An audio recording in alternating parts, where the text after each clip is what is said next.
Lighthouse Stark of Stark Silver Creek here on the set of Black Pearl Sings San Jose Rep.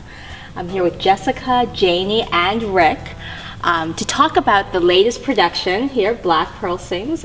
Tell us, what is this play about? Rick, you chose this. This was a play that spoke to you. What was it about it? Well, you know, I love American roots music. I mean, I'm a blues musician. I love, so first of all, I came from a love of a lot of the music that we hear in the show. So we're in the 1930s, in the middle of the Great Depression, and Jessica plays a character named Susannah Mullally, and she works for the Library of Congress, and she's a folklorist. She's an archivist, much like when Alan Lomax started recording Native Americans and African American prisoners, where he found Huddie Ledbetter.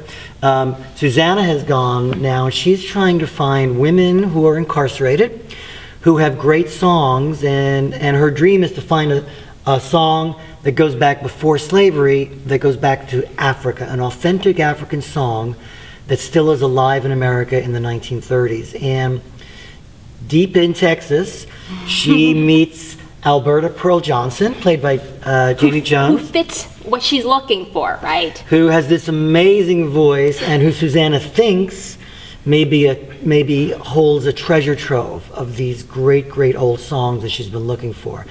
And then the story unfolds about the way these two women have to learn to trust each other, know each other. It's really about their relationship, and two women, one white, one black, but that exist in a world in the 1930s where they're both disenfranchised because it's a world ruled by white men. And you guys talk about that a lot in the show, don't you? Yes. So my character is actually from Central Park South. Ah. She is a ball of nerves and tension, and she has so much drive that physically for me, it's finding out how to convey that to an audience without me actually becoming a complete, like, you know, like, you can borrow some of that from me. So plenty to share. But so there's a lot of, I mean, I do understand her on a lot of levels, especially she's somebody that's kind of stuck in her head, and so with Susannah, I feel like she's really just been living from like here up in her body. How did you get into the role for, get into the mindset of Pearl for this play? Pearl's character's from Hilton Head, and that's near an island of South Carolina, and I'm from North Carolina.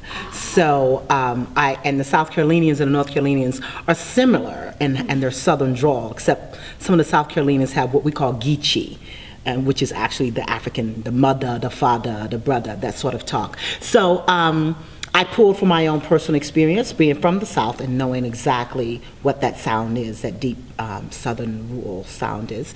And also, Pearl sing a lot of spirituals, and as I am African American, spirituals are my history. Of course, I know them. So 4 or 5 of the songs of the show I already knew.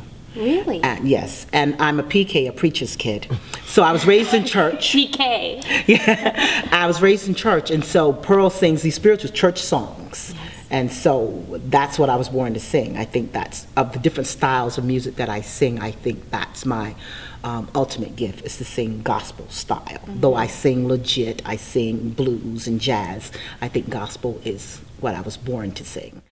To then sort of be sideswiped by, oh, that's this, they're not in a contemporary world. Words come out that you're just like, that get huge reactions out of the audience. They're like, oh, right, we're in the 1930s. I can't look at this always from my contemporary mindset. So I think there's an interesting, probably push and pull that's happening in a lot of the audience's brains as they're watching, because you get engrossed, and then something completely un-PC will walk out of somebody's mouth, and you're like, oh. And there's a song, Many Thousands Gone, which is about the end of slavery, but it's also Many Thousands Gone, remembering all of the people who have died, who have gone before, who had such difficult and hard lives.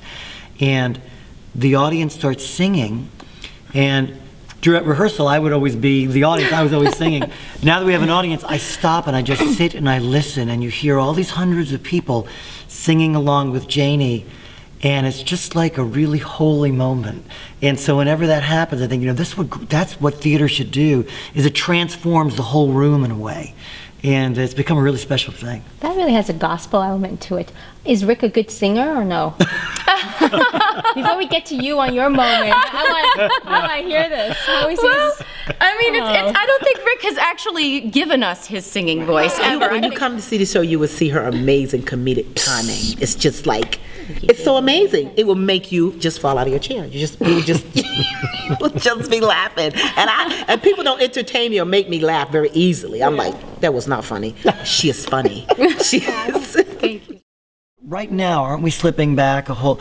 Isn't there like more racism and race baiting and blaming the other? And isn't there like this kind of movement of the right that's coming along that's very white based and white dominance based and we have to remember, whoa, there's a reason why the civil rights movement happened. There's a reason. You have to remember that there was Jim Crow time. We have to remember that there was slavery in this country. We have to remember that women didn't even have the right to vote as early as the 20th century. So I think the play allows us to remember those times, and it's fascinating. The African culture, they are very connected with their ancestors. It's a spiritual thing. And in the show, my grandfather is the ancestor that I'm most connected with. He's passed away, and I speak to him. I ask him for guidance, and I even have a symbol of him, a blue kerchief that he wore at a very significant time. You will hear in the play, and I hold dear to that, and I consult him on my deepest decisions. And both Janie and Jessica came into audition separately.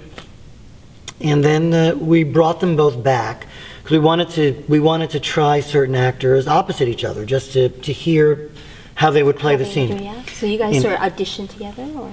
Yes. Yeah, and by chance. Yes, we I did. don't really think that it was planned, but by chance, Jessica and Janie ended up at their callback together, and it was very clear that there was something else that was going on, something else that was not in the play, that was not written. And so they finished, and we thanked them, and we saw a couple other people, and maybe 20, 30 minutes later, we were packing up to leave, go back to the hotel, and opened the door and walked back out in the hallway, and they were still out there, just like chatting with each other. And Well, it sounds like there's going to be lots of moments of laughter and humor and great music here for Black Pearl Sings. Kicks off the 30th anniversary season for San Jose Rep here. It's a big year for us. Absolutely. Well, thank you for your time. Thanks for having us. Thanks, Lonnie.